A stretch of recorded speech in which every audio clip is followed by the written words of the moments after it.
we got our referrals to adopt these two beautiful children from the Democratic Republic of the Congo last year in March, and made it through court in Congo in May. So we were legally their parents, irreversible under Congolese law at that point.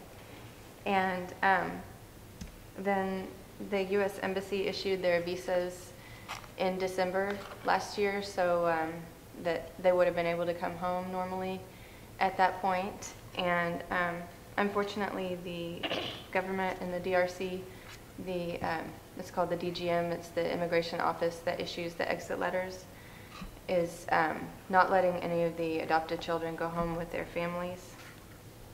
So that started last September, and there's been no progress whatsoever that we've seen as far as figuring out why they stopped issuing the exit letters, or what we need to do to get them to let the children come home with their families. So we're just really missing our kids, and just every day that they're over there is just heartbreaking.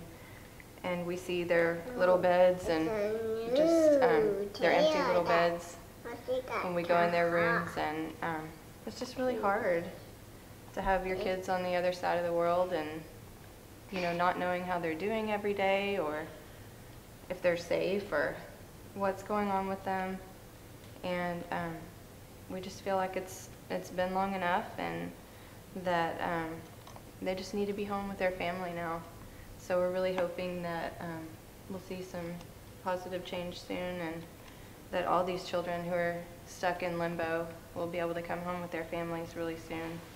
So when we started this process last year, we got a referral that came ultimately through social services in the DRC, and we got pictures of Josias and Mercy pretty close, within a week of each other, and they had both been abandoned, and social services was doing an investigation to see what had happened, and so the parents were not found.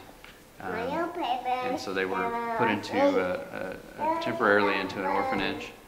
And so we, at that time, we were looking to adopt two children, and so we knew that they were in need, and so we immediately accepted that referral to start the adoption process for them. And so then we had them moved into foster care, and so they've been in the same foster home since then, and they were there the whole time while we went through the court process, and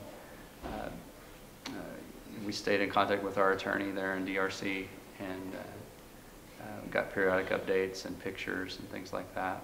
And so, and that's pretty much the story of how we got to know them. We've gotten to know them through pictures, and we've seen them grow up. Once every month or 2 months we get a photo, and we see that they're growing, and they look a lot more healthy now than they did when we first saw their pictures, and so we're happy about that. But we've never actually had the chance to go meet them in person, just because it's cost prohibitive to travel. But we hope to be able to do that soon, and ultimately to bring them home.